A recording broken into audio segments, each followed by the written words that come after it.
One Kawan TV One. Assalamualaikum warahmatullahi wabarakatuh. Waalaikumsalam warahmatullahi wabarakatuh. Saya Atin dari Forum Aksi akan membicarakan masalah rotasi jabatan masa pemimpinan Prabowo. Nah, untuk itu di sebelah saya telah hadir seorang pakar yang sudah kita kenal dari UI Wotjen, pengamat politik. Dia pernah menjabat sebagai notaris, juga sebagai anggota DPR.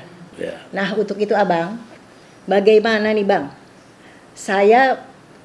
Abang tuh ngotot banget sampai 2 periode mendukung Prabowo. Nah, menurut Abang bagaimana nih Bang? Kok bisa sampai gitu ngototnya sih Bang? Terima kasih, pertanyaan itu bagus sekali. Perkenalkan dulu Bang. Ya. Saya Atin, ya Bang. Hasrul Harun. Ya, Ya, Bang Hasrul. Ya. Pertanyaan itu sangat bagus sekali. Mengapa ngotot? Kata pepatah Jawa, buah itu tidak jauh jatuh dari pohonnya. Betul Bang, betul.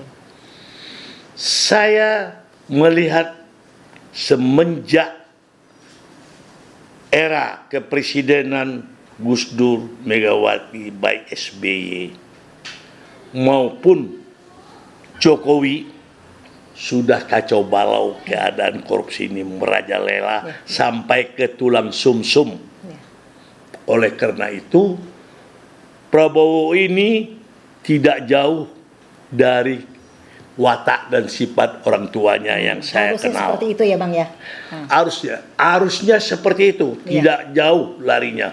Paling tidaknya 70% dari karakter watak dan bapaknya Prabowo, yaitu Sumitro, yang saya kenal dari tahun 50-an sewaktu saya masih kecil-kecil, apalagi keluarga saya yang ada di Medan orang Minang. Terkenallah Sumitro ini yang mengutamakan kepentingan pribumi, memberikan fasilitas kepada pribumi sebagai pengusaha orang-orang Minang yang berada di kota Medan. Jadi namanya lah yang sering disebut Sumitro. Sumitro. Dan juga di dalam kabinet Soeharto, dialah satu-satunya besan Soeharto atau orang lain yang mengkritik Soeharto terjadi penyimpangan kekuasaan demi pemuasan daripada orang-orang yang dekat Soeharto. Padahal itu besannya. Yaitu pada saat itu dia didudukkan oleh Soeharto pulang kemari menjadi Menteri Negara Riset Indonesia ketiga tahun 1973 sampai 1978. Maret Sumitro ini. Apa kata-katanya yang sehingga jadi polemik di media cetak dan elektronik, TV? Sumitro mengatakan ini proyek-proyek yang dilakukan oleh pemerintah sudah dimakap, kalau tidak salah saya 60%, 50%. Ada yang menyebut 30%. Jadi sebenarnya berapa persen tuh Bang? Karena saya pengamat, saya pelaku bisnis, saya tahunya bisa 100%, bisa 70%. Itu yang dilakukan oleh pemerintah. Yang berani yang menegur itu adalah Sumitro, Menteri Riset. Itu hasil riset dia kemukakan. Oleh karena itulah dalam kesempatan, dan saya ini paling anti kepada korupsi dan narkoba, karena ini merusak hajat hidup banyak anak bangsa ini. Karena dia sudah bisa mencalonkan diri kembali dari Yordania, membuat partai politik, dia ingin memimpin negara ini. Saya terkesan dengan sifat bapaknya yang mengutamakan kepentingan orang pribumi. Rakyat Indonesia lah Bang ya. Terutama di Sumatera Barat itu dia sangat dikenal dia melawannya Soekarno, ikut dia bergabung dengan pemberontak di Sumatera Barat yang disebut PRRI dan Permesta di Manado. Sewaktu dia akan ditangkap, dia larilah ke Sumatera Barat. Sampai Sumatera Barat, dia habis itu dilarikanlah dia ke Singapura. Ceritanya, kalau tidak salah saya, melalui Sungai Dareh ke Jambi sana. Masuklah ke Singapura, dari Singapura dia lari terus ke Hong Kong. Akhirnya dia berlalang buana di Eropa dan Malaysia sebagai penasihat ekonomi, kalau tidak salah saya, Prancis dan Malaysia, penasihat ekonomi. Si Sumitro ini bapaknya itu, karena dia begawan ekonomi dan tamatan Belanda. Kalau nggak salah saya di Rotterdam dulu sekolahnya. Jadi dia itu 2 kali, kalau tidak salah saya, jadi menteri di kabinetnya di zaman era Soekarno, yaitu di zaman jadi menteri keuangan dan perindustrian waktu kabinet Nasir. Pada saat itu Perdana Menterinya Nasir. Pada saat itu adalah kabinet parlementer. Soekarno pada saat itu adalah presiden yang sebagai pelaksana menjalankan negara, inilah Perdana Menteri yang terdiri dari berbagai macam partai politik. Dia duduk sebagai Menteri Perindustrian dan Menteri Keuangan, Menteri Perdagangan. Maka banyaklah orang-orang pribumi mendapat fasilitas diproteksi oleh Sumitro ini. Di pasar-pasar selalu orang mengatakan Sumitro. Itulah yang saya dengar namanya. Apalagi di kalangan keluarga ibu saya. Nah, Sumitro Berarti ini. memang dia benar-benar orang baik ya Bang ya? Ya, mengutamakan kepentingan orang pribumi. Makanya Cina itu dulu tidak berkutik sama dia. Makanya waktu si Sumitro, si Prabowo ini calon dicalonkan menjadi presiden, pada oligarki ini dah pada sakit perut. Sakit perut, jangan-jangan dia wataknya sama kayak bapaknya. Prediksinya seperti itu mereka. Iya. Itulah saya berusaha membantu tanpa diminta. Saya bukan orang Gerindra, tapi saya orang Golkar pada saat itu, untuk dia sukses jadi presiden. Tapi berkat kegigihannya sampai 2 periode, sampai yang kemarin saya tidak lagi Mendukung. membantu dia, dikarenakan karena Jokowi ini sudah melenceng dari mulai awal sebelum dia jadi presiden.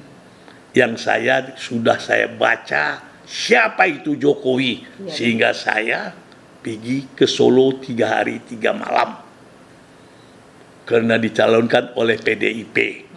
Waktu jadi gubernur janjinya tidak tepat, dia tidak akan mencalonkan diri jadi presiden. Maka dia jadi gubernur aja pun cuma 2 tahun. Ada kesempatan dia dicalonkan oleh Megawati.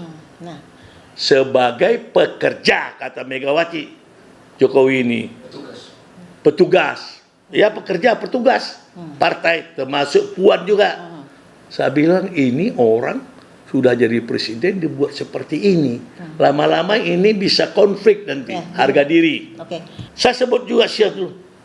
2 inilah yang merusak negara Republik Indonesia. Satu PDIP, satu lagi Nasdem. Apa semboyan Nasdem? Yaitu Surya Paloh. Apa slogan Surya Paloh? Nasdem adalah Jokowi, Jokowi adalah Nasdem. Disitulah akhirnya gede kepalanya. Jokowi ini merasa dia disanjung, Didukung. dia merasa orang hebat. Jadi tidak bisa dia kontrol, Menjilat tapi ya Bang ya, menjilat semua. bukan menjilat. Hmm. Kalau menurut saya, membesarkan orang. Kan dibesar, Nasdem adalah Jokowi, Jokowi adalah Nasdem. Oh. Itulah sehingga nggak bisa lupa saya pun terkesima, terbodoh. Kok bodoh benar saudara saya ini Surya Paloh ini. Langsung testimoninya di mana-mana slogannya seperti ini. Saya geleng-geleng kepala. Tapi saya sudah prediksi, ini kalau keterusan Megawati dan si Puan mengatakan dia petugas, ini lama-lama dia rasa terhina. Pasti dia akan melawan dalam hati saya. Ternyata juga konflik. Karena Megawati ini saya anggap dia, pandangan saya dari mulai saya tahu, itu adalah manusia yang sombong. Karena anak proklamator Presiden pertama Republik. Nah, itu saya nggak simpatik. Baik tetangga-tetangganya yang tinggal waktu di masa Cempaka Putih cerita sama saya. Nah, Bang, oke. Ya. Ini Bang, kan nih kita membicarakan Prabowo. Bagaimana Bang? Apakah Prabowo bisa mengikuti sifat bapaknya? Harapan Abang seperti apa? Harapan saya berpedoman kepada buah itu tidak jauh jatuh dari pohonnya. Karena dia anak almarhum Sumitro, minimal setidak-tidaknya 70% watak dan karakter bapaknya dapat. Ya, harus mendukung rakyat Indonesia ya Bang? Iya. Ya, siap. Karena Berhak. bapaknya itu adalah cinta tanah air. Ya. Di samping itu, ilmu pengetahuannya saya cek dari Jenderal Yunus Sospia yang saya setiap malam berkomunikasi semasa kampanye dulu. Tapi saya di tempat yang khusus sama Bang Yunus. Mengapa Abang? Abang yang tahu tentang Bowo ini apa Bang? Dia itu selalu di ranselnya itu Rul membawa buku-buku tentang ekonomi. Dia baca itu waktu perang ke Timur-Timur. Bukan apa-apa, buku yang dia bawa. Apa yang bawa? Ini buku. Saya lihat buku-buku tentang ekonomi. Jadi watak bapaknya. Iya. Jadi dia itu berpikiran saya, kalau sebagai seorang ekonomi, tentu dia berpikiran efisiensi dan produktivitas yang tinggi. Itu sifat ekonomi. Dengan prinsip ekonomi, dengan keuntungan sebesar-besarnya, dengan pengorbanan sekecil-kecilnya.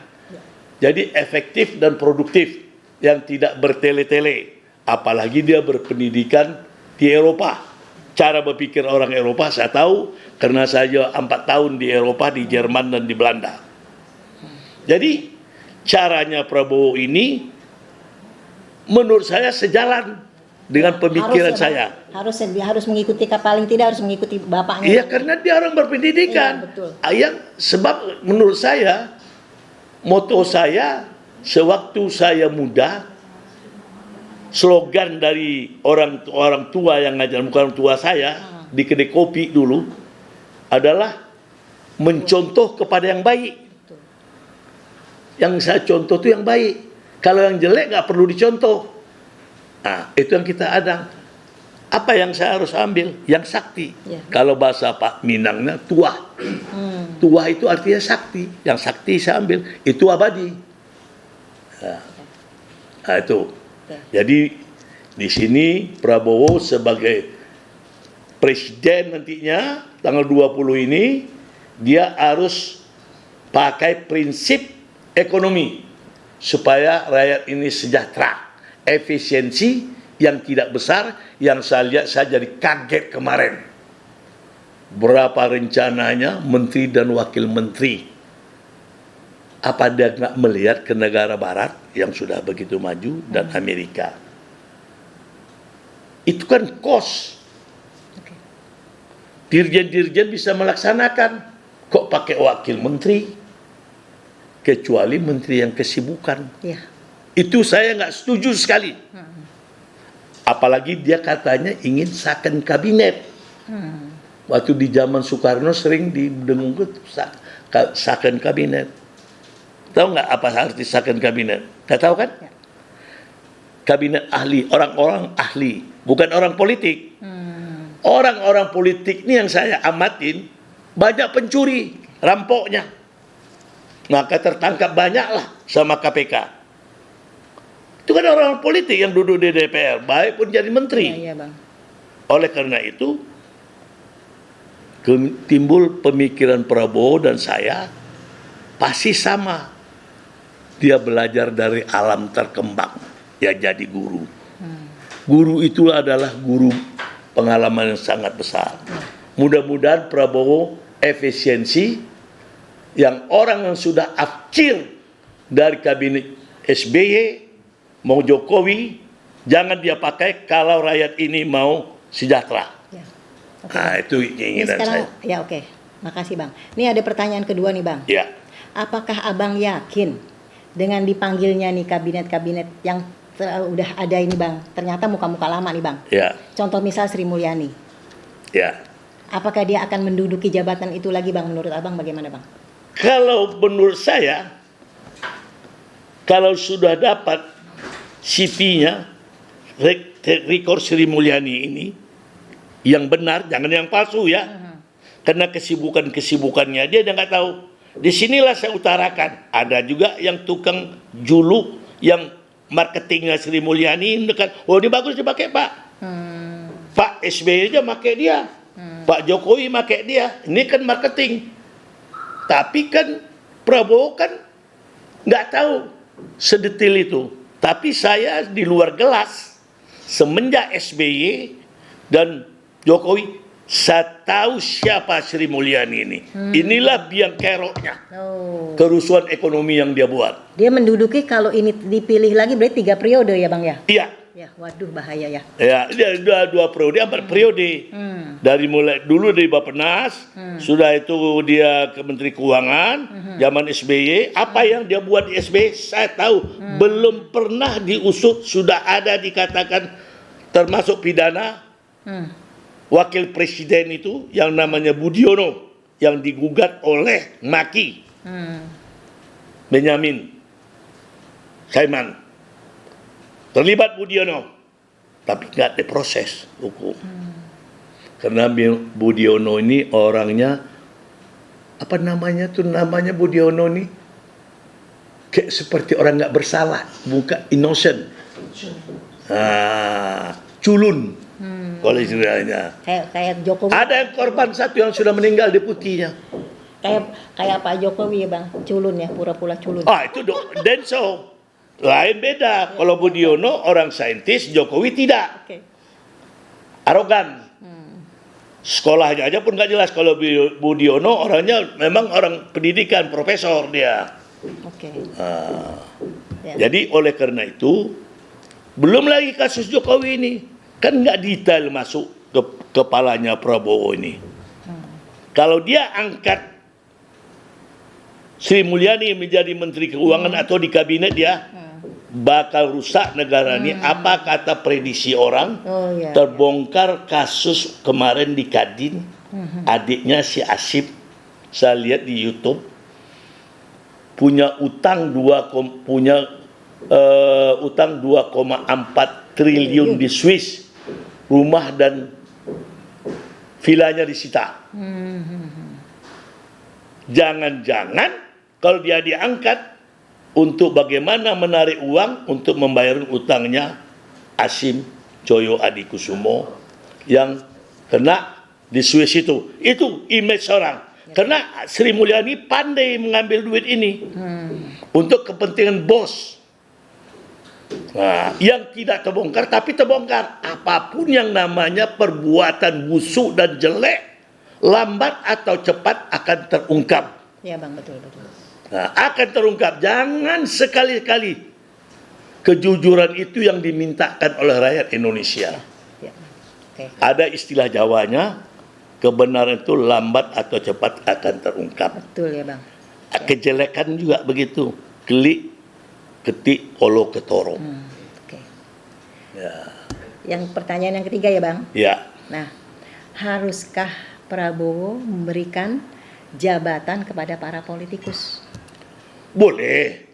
kepada politikus, nggak semuanya jabatan kepada politikus. Politikus ini tidak bisa dipercaya perilakunya. Dia maka jadi politikus untuk mencapai tujuan. Dia menghalalkan segala cara. Agama dikebelakangkan. Politikus. Untung saya orang dididik beragama. Lupa dia mencari duniawi dan kekuasaan pada umumnya. Itu lingkungan kawan-kawan saya, makanya saya hanya bergaul, mempelajarin, oh begini wataknya mereka. Makanya saya dari muda dulu berusaha cari uang. Mereka masuk ke partai, banyak yang kismin. Ada sekarang ini yang kaya. Sampai dari duduk di dewan, duduk di jabatan, dia jadi kaya. Kawan-kawan saya itu yang duduk di DPR. Nah, karena apa? Karena nggak bisa berdagang. Ada yang bisa berdagang, dia jadi kaya, dapat jabatan.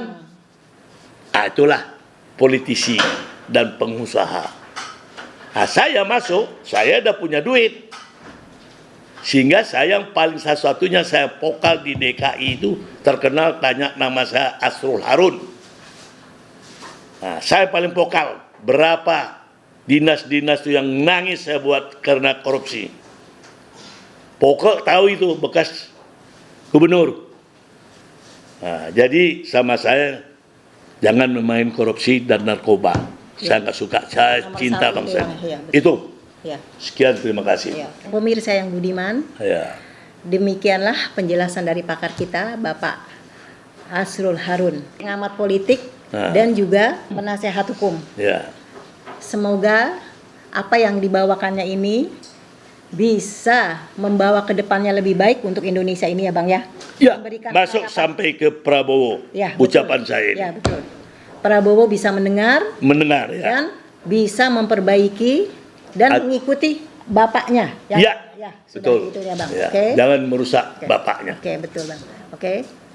Demikianlah, assalamualaikum warahmatullahi wabarakatuh. Waalaikumsalam warahmatullahi wabarakatuh.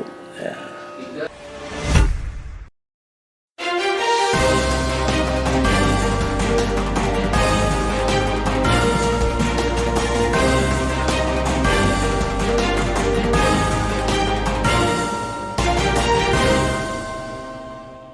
One Kawan TV 1